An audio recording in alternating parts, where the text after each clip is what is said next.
बच्चों, इस वीडियो में हम लोग परमाणु मॉडलों का अध्ययन करेंगे। इसके पहले आपको ज्ञान कराया गया था कि परमाणु विभाज्य है, परमाणु को विभाजित किया जा सकता है और वो बहुत सारे अपारमाणविक सब एटॉमिक पार्टिकल से बना हुआ है। सब एटॉमिक पार्टिकल्स की जब खोज हो गई, मुख्य रूप से इलेक्ट्रॉन, प्रोटॉन, न्यूट्रॉन की, तो परमाणु के मॉडल का अध्ययन किया गया, परमाणु के स्वरूप का अध्ययन किया गया। तो वैज्ञानिकों ने अपने अध्ययन के अनुसार जैसा जिसको प्राप्त हुआ वैसा मॉडल प्रस्तुत किया। तो प्रारंभिक परमाणु मॉडल थॉमसन, जे थॉमसन ने प्रस्तुत किया। शुरुआती प्रारंभिक परमाणु मॉडल जे थॉमसन ने दिया। थॉमसन का परमाणु model atomic model of Thomson, J Thomson द्वारा जो परमाणु मॉडल प्रस्तुत किया गया, आधुनिक परिवेश में उसका कोई विशेष महत्व नहीं है, लेकिन चूंकि प्रारंभिक दौर पर जे थॉमसन ने अपने विचार परमाणु के मॉडल पर रखे, तो उसको प्रारंभिक परमाणु मॉडल में अध्ययन किया जाता है। जे थॉमसन द्वारा प्रस्तुत मॉडल के अनुसार परमाणु तरबूज जैसा है, वाटरमेलन जैसा। परमाणु का मॉडल तरबूज जैसा इन्होंने बताया।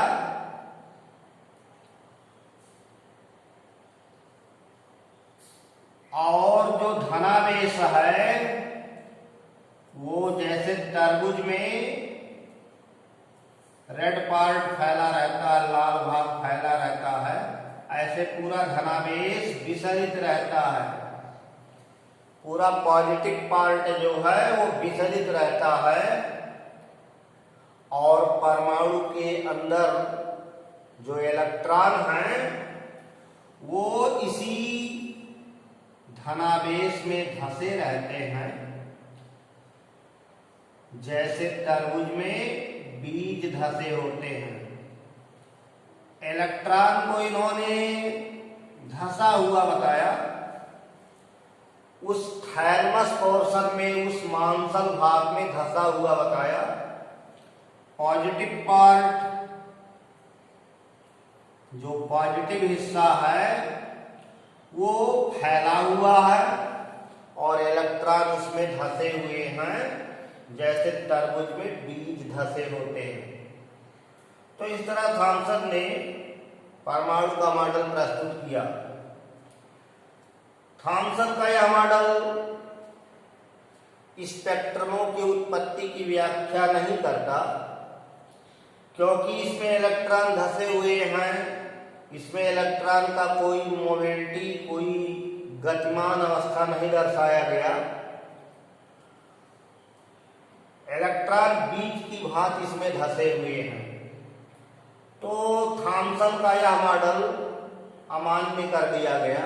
प्रारंभिक मॉडल था, इसमें इन्होंने कोई विशेष बात नहीं बताई, केवल बताया कि धनावेश विसरित है, फैला हुआ है, इलेक्ट्रॉन धनावेश में धंसा हुआ है।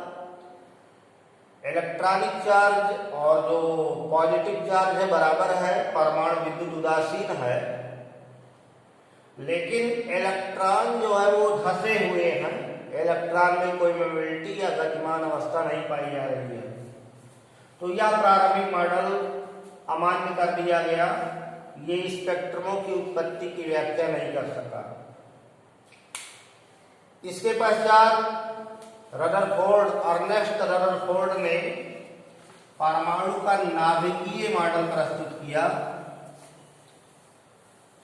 परमाणु का वह मॉडल जिसमें नाभिक की बात कही गई, वो रदरफोर्ड ने व्यक्त किया कि परमाणु के अंदर नाभिक होता है।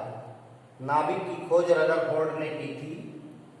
तो परमाणु के अंदर बहुत ही सूक्ष्म भाग है जिसमें परमाणु का कुल धनावेश केंद्रित होता है, उसे परमाणु का नाभिक कहते हैं। तो दूसरा परमाणु मॉडल रदरफोर्ड का आया। रदरफोर्ड का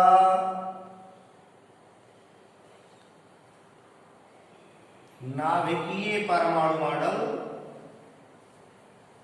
नाभिकीय परमाणु मॉडल।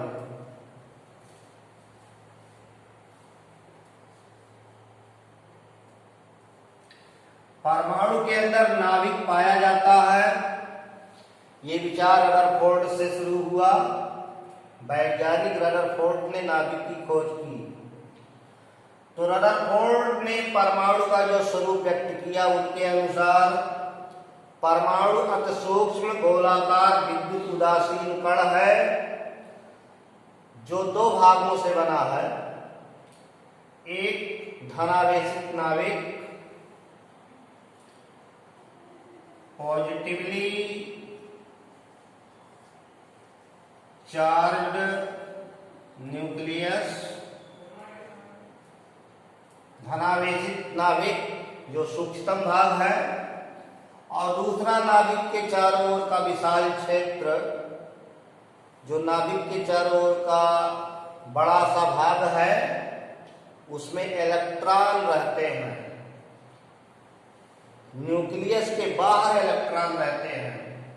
तो पहला हिस्सा धनावेशित नाभिक, पॉजिटिवली चार्ज न्यूक्लियस, और दूसरा नाभिक के बाहर का विशाल क्षेत्र, outer part of nucleus, nucleus के बाहर का क्षेत्र जिसमें इलेक्ट्रॉन रहते हैं। तो परमाणु के दो भाग हैं, एक केंद्र का सूक्ष्मतम भाग जिसे नाभिक कहते हैं, न्यूक्लियस कहते हैं, वो पॉजिटिवली चार्ज्ड होता है, और न्यूक्लियस के बाहर का भाग, उसमें इलेक्ट्रॉन वितरित रहते हैं। इलेक्ट्रॉन नाभिक की परिक्रमा करता है। धनावेशित नाभिक की परिक्रमा इलेक्ट्रॉन करता है, जैसे ग्रह सूर्य की परिक्रमा करते हैं। यानी ये ग्रहीय मॉडल है।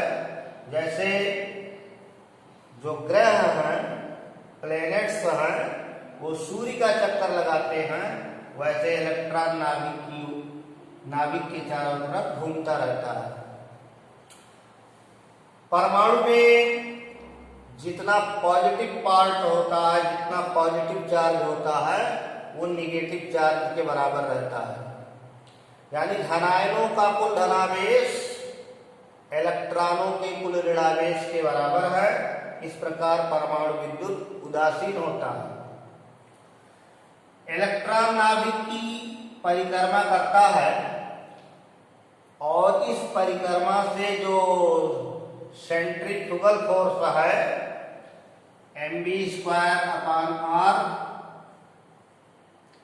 ये इलेक्ट्रॉन और नाभिक के मध्य लगने वाले आकर्षण बल से संतुलित रहता है। जब कोई सर्कुलर पाथ पर मोशन करेगा तो सेंटर की तरफ, ऐसे सेंटर से बाहर की ओर एक बल लगेगा और इसको न्यूक्लियस अंदर की तरफ खींचेगा। तो संतुलन की अवस्था में जो सेंट्रीफ्यूगल फोर्स है वो इलेक्ट्रॉन और नाभिक के मध्य लगने वाले आकर्षण बल को संतुलित किए रहता है, और इसी संतुलन के कारण इलेक्ट्रॉन नाभिक की परिक्रमा करता रहता है। इलेक्ट्रॉनों पर धनावेशित नाभिक आकर्षण बल आरोपित करता है, परंतु इलेक्ट्रॉन नाभिक में नहीं गिरते, क्योंकि इलेक्ट्रॉनों के परिक्रमण से उत्पन्न अभिकेंद्र बल इलेक्ट्रॉन और नाभिक के मध्य लगने वाले आकर्षण बल को संतुलित कर देता है। तो इस तरह रदरफोर्ड ने परमाणु का नाभिकीय मॉडल प्रस्तुत किया। परमाणु के दो भाग हैं, धनावेशित नाभिक, नाभिक के चारों ओर का, नाभिक के बाहर का विशाल क्षेत्र जिसमें इलेक्ट्रॉन रहते हैं। इलेक्ट्रॉन नाभिक की परिक्रमा करता है और परिक्रमा करता हुआ इलेक्ट्रॉन नाभिक की तरफ नहीं गिरेगा, क्योंकि इलेक्ट्रॉनों के परिक्रमण से जो सेंट्रीफ्यूगल फोर्स mv²/r है वो इलेक्ट्रॉन और नाभिक के मध्य लगने वाले आकर्षण बल को संतुलित किए रहता है। धनायन का जो पॉजिटिव चार्ज है कुल धनावेश नेगेटिव चार्ज के बराबर रहता है। इस प्रकार परमाणु विद्युत उदासीन रहता है। तो रदरफोर्ड ने परमाणु का नाभिकीय मॉडल दिया। इस नाभिकीय मॉडल पर आरोप लगाया गया, दोष लगाया गया, क्लार्क मैक्सवेल के विद्युत गतिकी सिद्धांत के अनुसार यदि कोई आवेशित कण परिक्रमा कर रहा है, घूम रहा है, तो घूमने से वो निरंतर ऊर्जा का उत्सर्जन करेगा। इलेक्ट्रॉन एक आवेशित कण है, नाभिक की परिक्रमा करता है, तो क्लार्क मैक्सवेल सिद्धांत के अनुसार यह भी ऊर्जा का उत्सर्जन करेगा। और यदि इलेक्ट्रॉन ऊर्जा का उत्सर्जन करता है तो निरंतर अपनी कक्षाएं छोटी करता जाएगा, नाभिक की तरफ आता जाएगा और अंततः इलेक्ट्रॉन नाभिक पे गिर जाएगा। ये दोष लगाया गया, रदरफोर्ड मॉडल पर दोष लगाया गया कि इलेक्ट्रॉन नाभिक की परिक्रमा कर रहा है और क्लार्क मैक्सवेल सिद्धांत के अनुसार परिक्रमा करता हुआ जो आवेशित कण है वो ऊर्जा का उत्सर्जन करेगा। तो इलेक्ट्रॉन ऊर्जा का उत्सर्जन करेगा और ऊर्जा का उत्सर्जन करता हुआ इलेक्ट्रॉन निरंतर नाभिक के समीप जाता रहेगा और अंततः नाभिक में गिर जाएगा। यदि इलेक्ट्रॉन नाभिक में गिर गया तो परमाणु का अस्तित्व समाप्त हो जाएगा। तो पहला दोष इस पर लगाया गया कि रदरफोर्ड का परमाणु मॉडल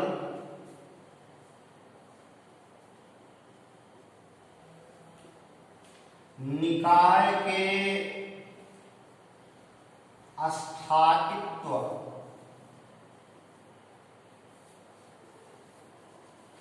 की व्याख्या करने में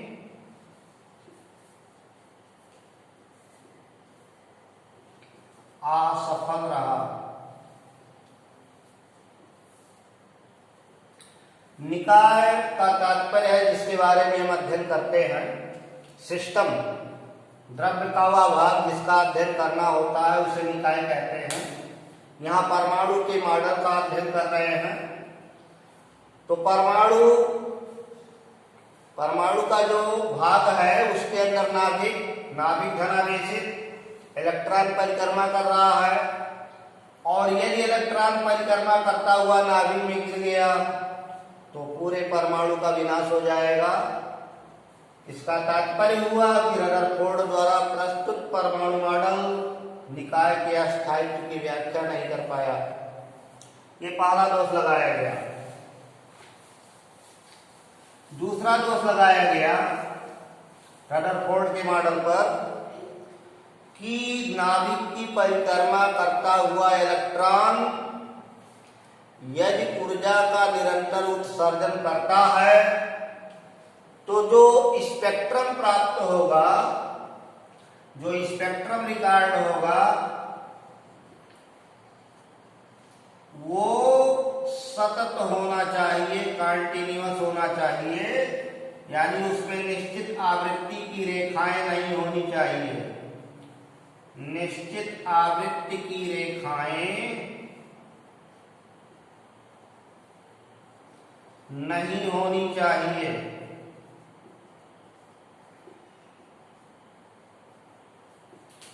परंतु हाइड्रोजन परमाणु का रेखीय स्पेक्ट्रम, उत्सर्जन स्पेक्ट्रम रिकॉर्ड किया गया। उसमें ज्ञात हुआ कि निश्चित आवृत्ति की रेखाएं प्राप्त होती हैं।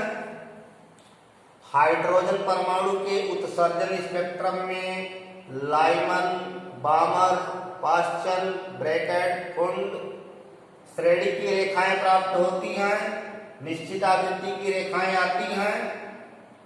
तो दूसरा आरोप ये लगाया गया कि रदरफोर्ड का जो परमाणु मॉडल है वो स्पेक्ट्रम, रैखिक स्पेक्ट्रम की व्याख्या करने में असफल रहा।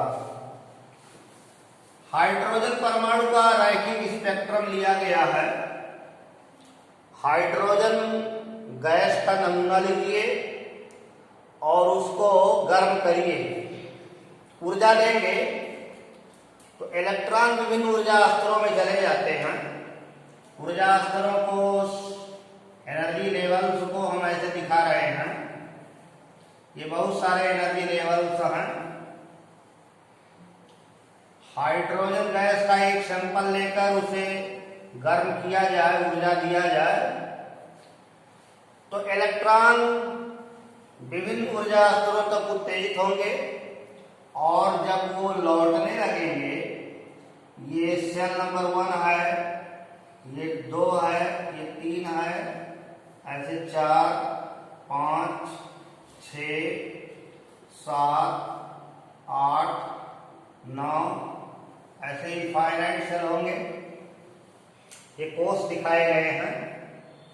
इलेक्ट्रॉन किसी एनर्जी लेवल से, किसी ऊर्जा स्तर से निचले स्तर को लौटे तो जितनी रेखाएं ऑब्जर्व होंगी ये सभी लाइमन श्रेणी की रेखाएं कहलाती हैं। उच्च ऊर्जा स्तर से इलेक्ट्रॉन सबसे निम्नतम ऊर्जा स्तर तक लौटता है तो जितनी रेखाएं प्राप्त होती हैं सबको लाइमन श्रेणी की रेखाएं कहती हैं। ये सभी लाइमन श्रेणी की रेखाएं हैं। लाइमन सीरीज निश्चित आवृत्ति की रेखाएं हैं। लाइमन श्रेणी की रेखाएं निश्चित आवृत्ति की रेखाएं हैं और ये अल्ट्रावायलेट रीजन में प्राप्त होता है, पराबैंगनी क्षेत्र में प्राप्त होता है। तो हाइड्रोजन परमाणु के उत्सर्जन स्पेक्ट्रम में लाइमन श्रेणी की रेखाएं प्राप्त हुई जिसमें इलेक्ट्रॉन किसी उच्च ऊर्जा स्तर से ऊर्जा स्तर नंबर 1 में लौटता है। N1 1 रहेगा और N2 2, 3, 4, 5 अनंत तक। किसी उच्च ऊर्जा स्तर से इलेक्ट्रॉन निम्न ऊर्जा स्तर 1 तक लौटता है तो जितनी रेखाएं आएंगी सबको लाइमन श्रेणी की रेखाएं कहेंगे। ऐसे इलेक्ट्रॉन उच्च ऊर्जा स्तर से ऊर्जा स्तर 2 तक लौटता है तो जितनी रेखाएं प्राप्त होती हैं सबको बामर श्रेणी की रेखाएं कहते हैं। बामर श्रेणी किसी ऊर्जा स्तर से 2 तक लौटता है। N1 इक्वल टू 2 और N2 इक्वल टू 3, 4, 5, 6, 7 इनफाइनाइट तक। तो ये बामर श्रेणी की रेखाएं हैं। बामर श्रेणी की रेखाएं जो प्राप्त होती हैं वो विजुअल रीजन में प्राप्त होती हैं, दृश्य क्षेत्र में प्राप्त होती हैं। इलेक्ट्रॉन किसी उच्च ऊर्जा स्तर से 3 तक लौटता हो तो जितनी रेखाएं प्राप्त होती हैं सबको पाश्चन श्रेणी की रेखाएं कहते हैं। लाइमन, बामर, पाश्चन। ऐसे किसी ऊर्जा स्तर से इलेक्ट्रॉन ऊर्जा स्तर 4 तक लौटता है तो जितनी रेखाएं प्राप्त होती हैं सबको ब्रैकेट सीरीज की रेखाएं कहते हैं। ब्रैकेट श्रेणी की रेखाएं कहते हैं। ऐसे इलेक्ट्रॉन किसी उच्च ऊर्जा स्तर से ऊर्जा स्तर 5 तक लौटता है तो जितनी रेखाएं प्राप्त होती हैं सबको फुंड श्रेणी की रेखाएं कहते हैं। तो इस तरह हाइड्रोजन परमाणु के उत्सर्जन स्पेक्ट्रम में निश्चित आवृत्ति की रेखाएं आती हैं और रदरफोर्ड का मॉडल रैखिक स्पेक्ट्रम की व्याख्या नहीं कर सका क्योंकि वो यह स्पष्ट नहीं करता है कि निश्चित आवृत्ति की रेखाएं क्यों प्राप्त हो रही हैं। यदि इलेक्ट्रॉन ऊर्जा का उत्सर्जन करता है तो स्पेक्ट्रम सतत होना चाहिए, उसमें निश्चित आवृत्ति की रेखाएं नहीं आनी चाहिए। लेकिन स्पेक्ट्रम असतत होता है, उसमें निश्चित आवृत्ति की कई रेखाएं आती हैं। लाइमन श्रेणी परावैंगनी क्षेत्र में, बामर श्रेणी दृश्य प्रकाश क्षेत्र में, पास्टन श्रेणी नियर इंफ्रारेड रीजन में, ब्रैकेट सीरीज फार इंफ्रारेड रीजन में और कुंड सीरीज फार इंफ्रारेड रीजन में आती है। तो ये लाइमन, बामर, पास्टन, ब्रैकेट, कुंड ये हाइड्रोजन परमाणु का रैखिक स्पेक्ट्रम है, रेखीय स्पेक्ट्रम है, जिसमें विभिन्न श्रेणी की रेखाएं दिखाई गई हैं। हाइड्रोजन परमाणु के लिए किसी श्रेणी के लिए तरंग दैर्घ्य ज्ञात करना हो तो 1/λ equal to Rydberg constant for hydrogen और 1/n1 square minus 1/n2 square. n1 lower level, n2 upper level. Lyman श्रेणी के लिए n1 इक्वल टू 1 और n2 इक्वल टू 2, 3, 4, 5, 6।